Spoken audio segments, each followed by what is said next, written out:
वैसे मुझे लगा कि ईशा ने शायद ही कुछ सुना नहीं होगा, पर ईशा ने आई थिंक सब कुछ सुन लिया था। इसलिए तो एपिसोड के एंड में जब देर रात तक ओम घर पे वापस आता है, तो इसका ईशा उसका वेट कर रही होती है, फिर उसे खाना बोलती है, माँ को चिल्ला रही है।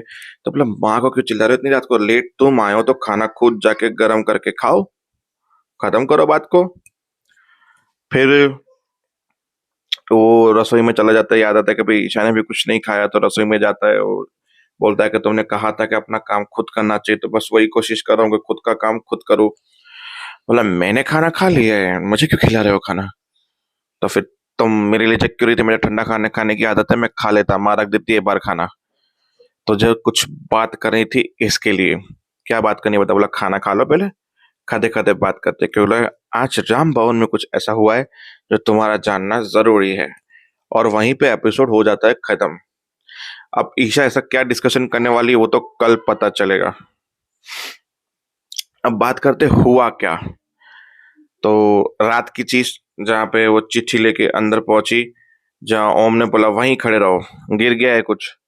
क्या गिरा है? अरे ये देखो, अरे ये रहा, अरे ये रहा। तमीज गिर गई है आपकी।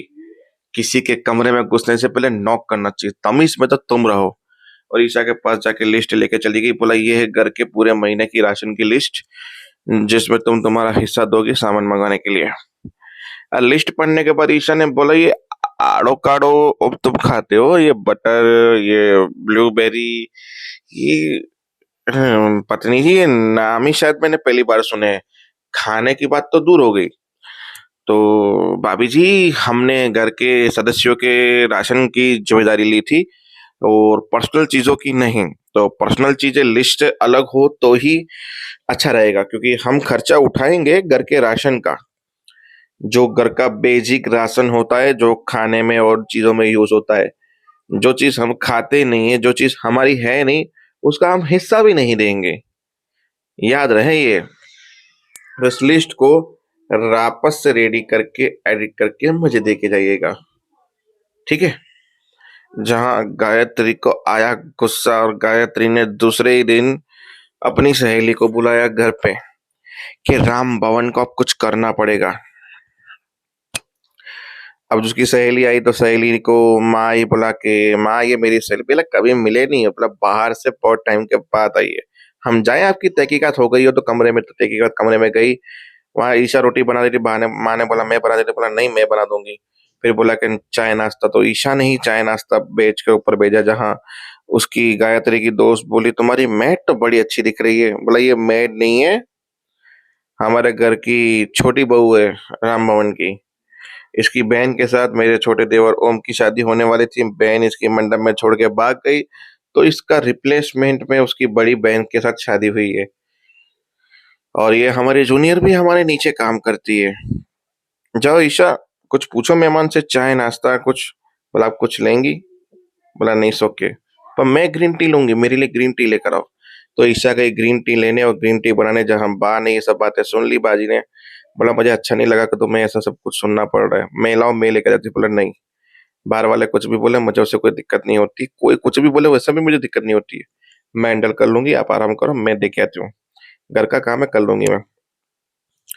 अब ईशा चाय लेके जाए उससे पहले वो लोग डिस्कशन कर रहे थे कि मैंने साइन तो राम भवन के पर ऊपर पहले ही करवा दी है, बाकी के प्रोसेस तुम करो। बोला, इन सब चीजों में टाइम लगता है, वक्त लगता है, तो मैं चाहती हूँ तुम सब्र रखो थोड़ा सा, सब कुछ हो जाएगा। बोला, मेरा घर का जो माहौल चल रहा है उस हिसाब से मुझे घर की साइन सबसे जल्दी करवानी है, कैसे भी करके राम भवन मुझे मेरे नाम पे करना है। और पीछे से ईशा, फिर ईशा ने बोला, अरे ओम घर में रहते मुझे क्यों बात करे बार बार, मैं बाद में कर, किससे बात करी? ओम है। कान में रखा, तूने कुछ सुना? सुना ना, आपने ग्रीन टी बोली थी और मैं लेकर भी आ गई। मतलब ईशा ने बात घुमा दी वहां पे, पर मैं समझ गया था कि ईशा ने कुछ सुना है, और एपिसोड के एंड में तो क्लियर भी हो गया। तो बस फिर सुबह होते ही चाय पीते पीते चाय की चुस्की पे सास और बहू ने बातें की। फिर सास ने अपनी पुराने खजाने से अपने टाइम की शादी की साड़ियां निकाली, जहाँ बोला गायत्री को तो ये पसंद नहीं है, माला को देने का वक्त ही नहीं मिला, और तुम दो। बोला, मैं ये आपके लिए रख रही हूँ, एक एक दूंगी अंजलि को, मतलब ओम की बहन जो छोटी है उसको, तीसरी दूंगी माला को, और बाकी की मैं रखूंगी। बोला, सबके बारे में सोचती हो तुम? तो ये सोचने के बाद ये हुआ, फिर बाबूजी ने बुलाया तो ये लोग गए और बाबूजी ने खजाने में से पेटी निकाली, जहाँ पे थोड़ी नोक-झोंक हुई थी इनके बीच में कि ये देख हमेशा मुझे बोलने नहीं देती है बहू, सुनो, देखो तुम्हारी सास कैसी है। फिर वो दोनों ने पेटी उठाई, पेटी में से किताब निकाली, ग्रंथ निकाले, जो पहले के ज़माने में राम भवन में बाहर बड़ी ही लाइन लगती थी, पाठ किए जाते थे, फिर नाच-गाना होता था, मतलब एक नृत्य होता था। बहुत धूम-धाम से रामनवमी मनाई जाती थी, नवरात्रे मनाए जाते थे। तो उसी के लिए सोच रहे कि क्या करना चाहिए। तो ईशा ने सारा प्लान सुना, समझा, भगवान की तरफ देखा, वो पार्ट-वार्ट निकाले गए पेटी में से, खजाने में से। तो अब देखते हैं कि ईशा इस घर के रीति-रिवाज कैसे चेंज करेगी और जो ईशा को बात पता चली वो हमको बताएगी तो उनका क्या रिएक्शन होगा और ये दोनों मिलके उस बारे में क्या सोचेंगे। तो देखते रहिए मेरे साथ राम भवन, मिलते हैं कल के एपिसोड में यानी कि नेक्स्ट एपिसोड में, तब तक के लिए जय हिंद।